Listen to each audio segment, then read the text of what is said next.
وبركاته. ازيكم يا حبايبي؟ عاملين ايه؟ يا رب تكونوا بخير. النهارده هنعمل وصفه جديده. هنعمل البيتزا بطريقه سهله وبسيطه وان شاء الله تعجبكم. هعملها. يلا بقى نشوفوا الطريقه والمقادير مع بعض. انا معايا نص كيلو دقيق، ومعايا كيس خميره فوريه نص كيلو دقيق، ومعايا كيس خميره فوريه، ومعايا معلقه كبيره بصل بودره، ومعلقه كبيره توم بودره، ومعلقه صغيره زعتر، ومعايا طبعا رشه ملح، ومعايا برضو معلقه صغيره سكر او رشه سكر صغيره، ومعايا معلقتين زيت. انا هحط ده كده البهارات دي، التوم بودره والبصل البودره والزعتر،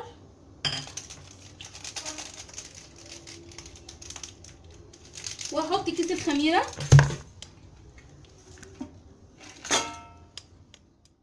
واحط كده كيس الخميره اهو،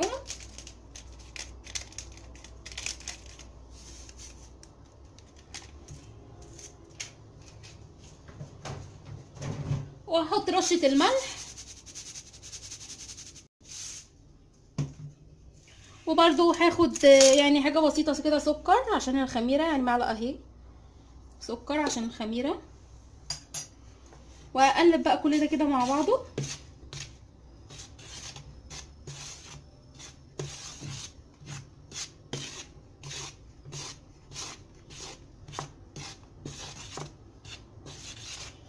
وطبعا معايا معلقتين زيت،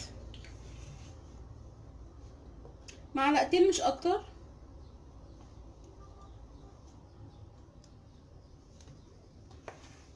اللي عنده زيت زيتون ممكن يحط معلقتين زيت زيتون، بيبقى حلوه جدا في البيتزا.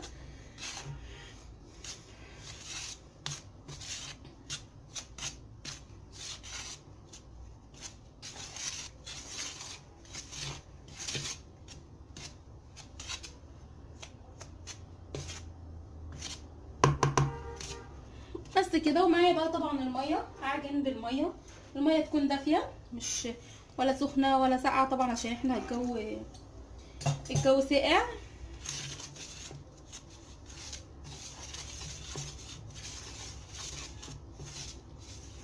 وطبعا هعجن بايدي، بس انا بلمها كده بالميه الاول، لكن انا هعجن بايدي.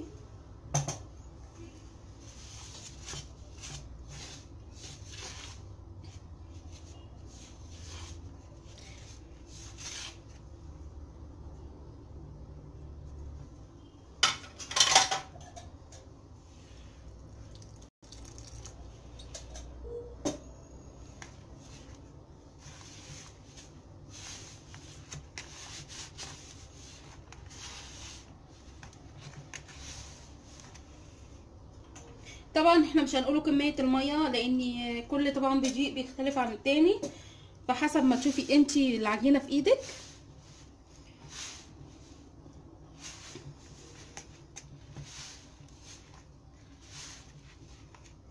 انا بحط شويه بشويه عشان طبعا ايه يعني ما تسلش مني، وبعد كده احتاج دقيق تاني، فبحط شويه ميه بشويه ميه صغيرين كده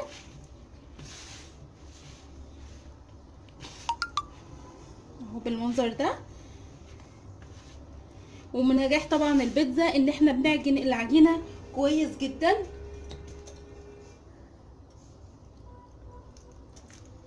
اهو.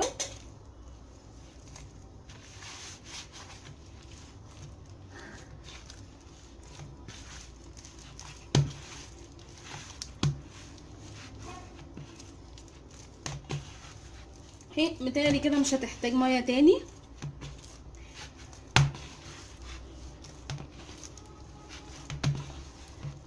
هعجنها بقى كويس جدا، هطلعها على الرخامه عندي هنا. انا ماسحه الرخامه طبعا بنقطه خل.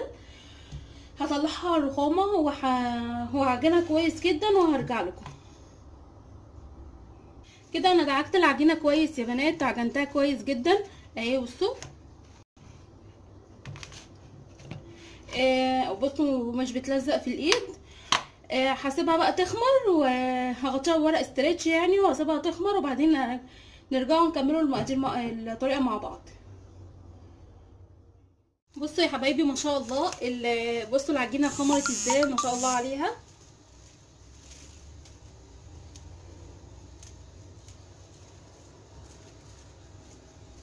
اهي ما شاء الله عليها خمرت. هنزل بقى منها الهوا ده.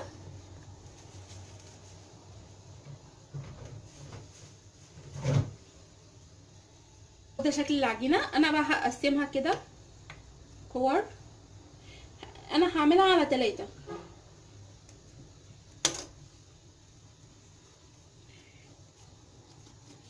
معايا الكرة الكبيرة دي، انا معايا صينية كبيرة، صينية بيتزا كبيرة، وهشوف دول هيجوا معايا ايه.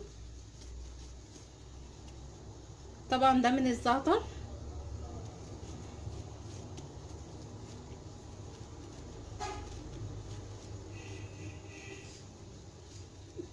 كده. وانا هوزنهم برضو عشان بصراحة يعني بحب الميزان، يعني تبقى الحاجة مظبوطة، مفيش واحدة اكتر من واحدة، عشان انا حاسة ان في واحدة اكتر من واحدة.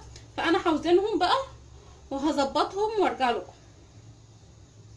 كده يا حبايبي انا هفردها بقى بالنشاية بتاعتي على قد حجم الصينية.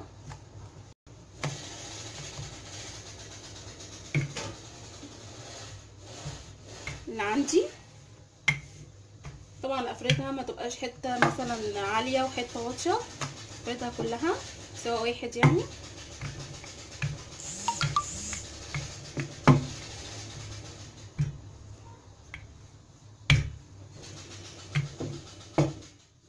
حبايبي انا كده فردتها كويس. معايا الصينيه دهنها زيت، هحطها بقى في الصينيه بتاعتي واظبط برضو الفرده بتاعتي كده على حجمها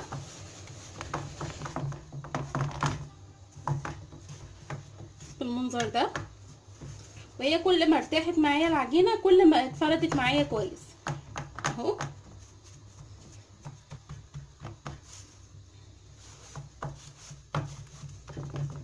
انا بحب افرد بقى العجينه كلها وبعد كده اعمل لها الحشوه بتاعتها.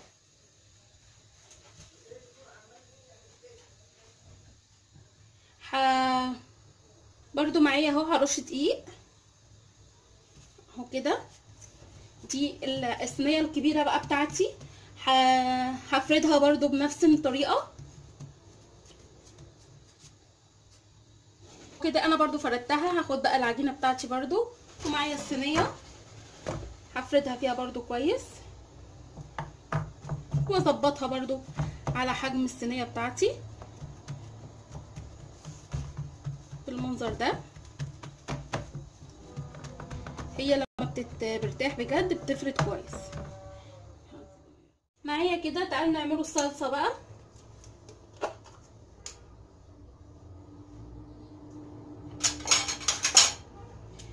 هاخد كده معلقتين من صلصه،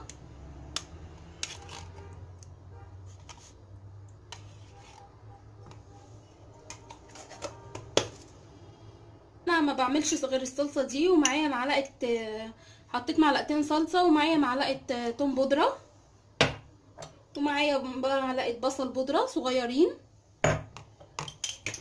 وبرده معلقه زعتر او نص معلقه زعتر كده صغيره، ومعلقتين زيت.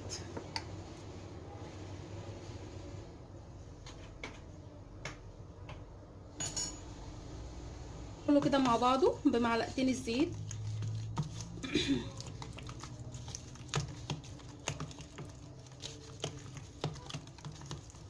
حط حبه زيت كمان،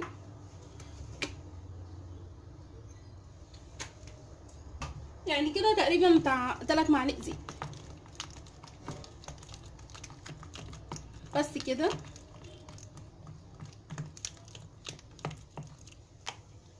انا بقى معايا البسطرمه بتاعتي، ومعايا جبنه تركي مبشوره كده انا جايباها من فتح الله، ومعايا البسطرمه بتاعتي كده هشيل منها الثوم بس، جبنه مثلثات اللي هي جبنه اي حاجه بقى نوع مثلثات،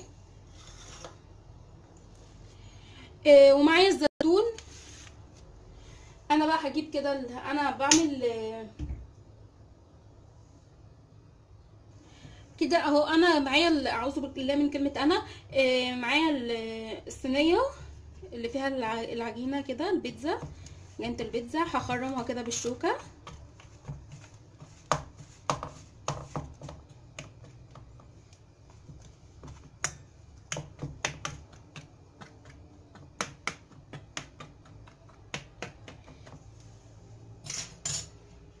ومعايا الصلصه.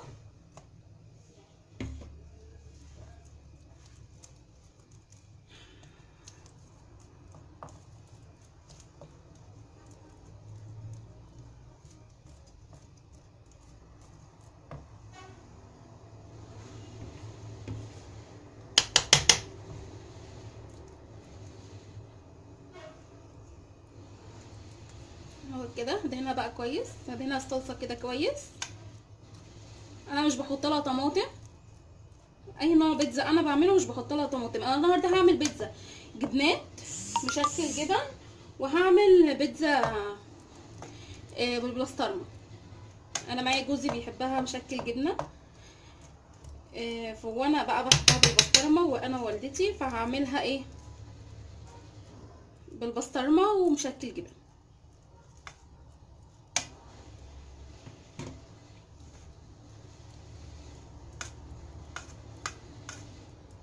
اهو كده تمام.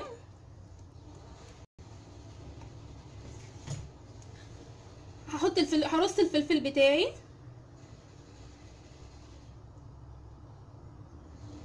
انا الصينيه دي هعملها مشكل جبن.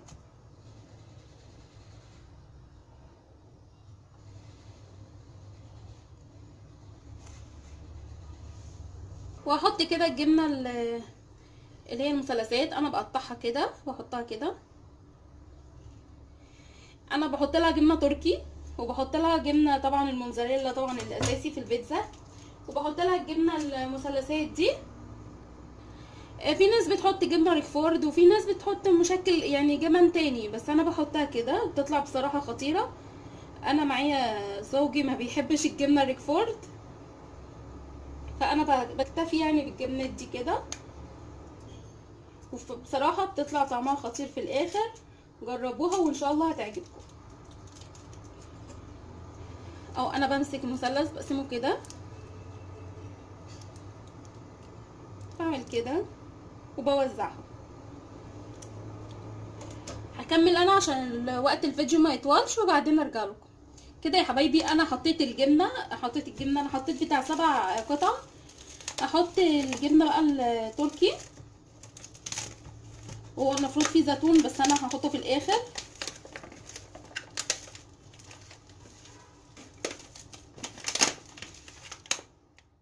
هحط كده معايا جبن تركي كميه تركي محترمه يعني كده، عشان انزل بقى في الحروف عشان ما تتحرقش.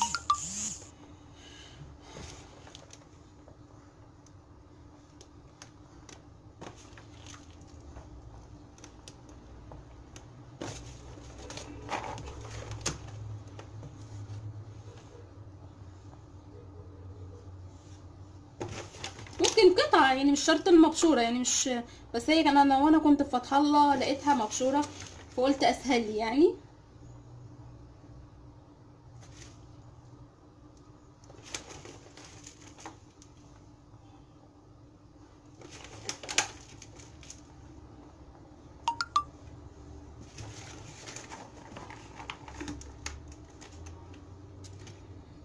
احنا بنحب البيتزا جدا، فلما بنعملوها بقى بعملها بمزاج يعني كده، وبتبقى بحط الحشوة بتاعتها كويس.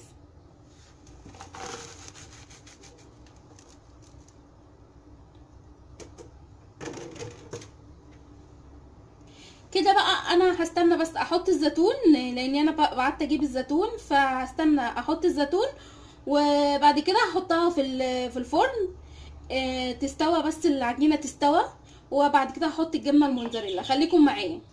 الزيتون وصل بالسلامه. هحط الزيتون كده، انا كنت ناسياه، اشتريت كل الحاجه ونسيت الزيتون.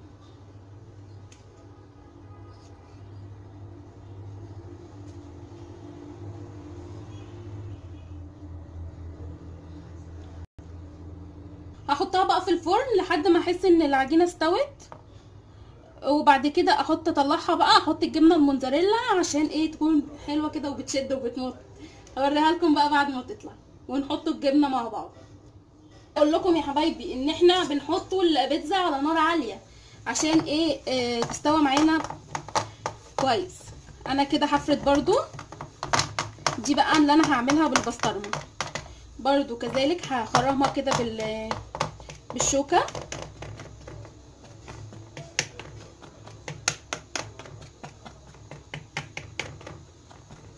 كده، واحط معايا الصلصه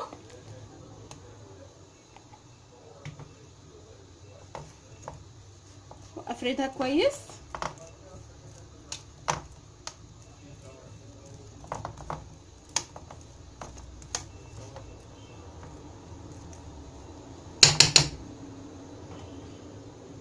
بس عايزه اسيب جزء بس للتانية اهو كده.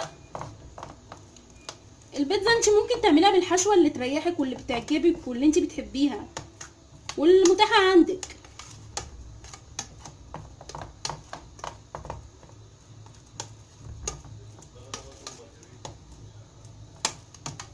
اهو تمام كده. هرص بقى انا هنا كده، هرص البسطرمه الاول، هرص البسطرمه بقى وارجع لكم. كده انا رصيت البسطرمه او هحط بقى الفلفل كده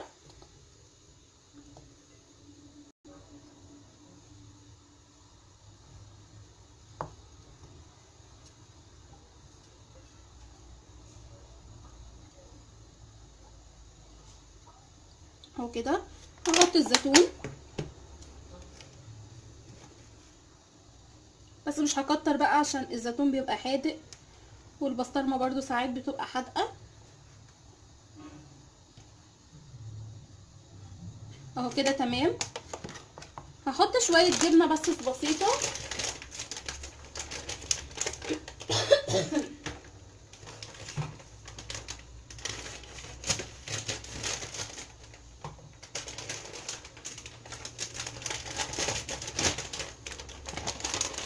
هحط شويه كده جبنه موتزاريلا كده بسيطه بس، وهدخله الفرن وبرده هطلعها اكمل بقيه الجبنه بتاعتها. هدخلها بقى كده الفرن وهطلعها برضو تكمل بقيه الجبنه بتاعتها، وهعمل برضو الصينيه بتاعتي التانية زي كده وهوريها لكم ان شاء الله بعد ما تطلع من الفرن. ده استوت بقى، هي استوت من تحت، القعر بتاعها انا شفته رفعته استوى. هحط بقى الجبنه بتاعتي الموتزاريلا كده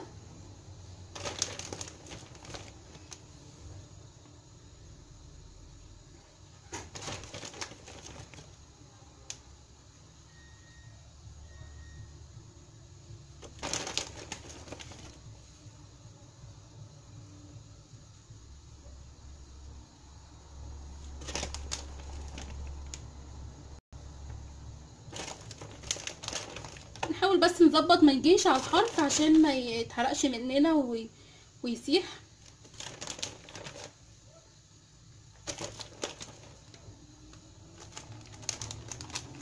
اهو كده تمام. انا بس هشيل اللي على الحروف ده عشان ما يسيحش مني جوه الفرن اهو كده بس اهو كده تمام. وهدخلها بقى الفرن تاني وهوريها لكم بقى بعد ما تطلع من الفرن. بصوا انتوا شكلها اصلا بيتكلم عن نفسها، شكلها تحفه. هدخلها بقى الفرن واطلعها اوريها لكم لما الجبنه تاخد الوش بتاعها. وده يا حبايبي شكل البيتزا بعد ما طلعت من الفرن. دي الجبنات مشكل جبن، بصوا خطيره.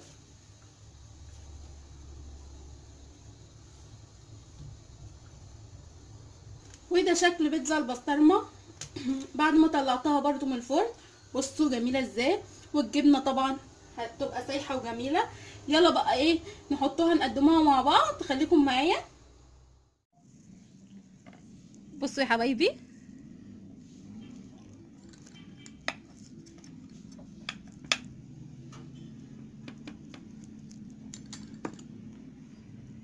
طلع لكم منها بقى حته كده. بصوا الجبنه، بصوا شكلها خطير ازاي وبتشد. ما تنسونيش بقى في اللايك والشير والاشتراك في القناة عشان يوصل لكم كل فيديو انا بقدمه. سلام.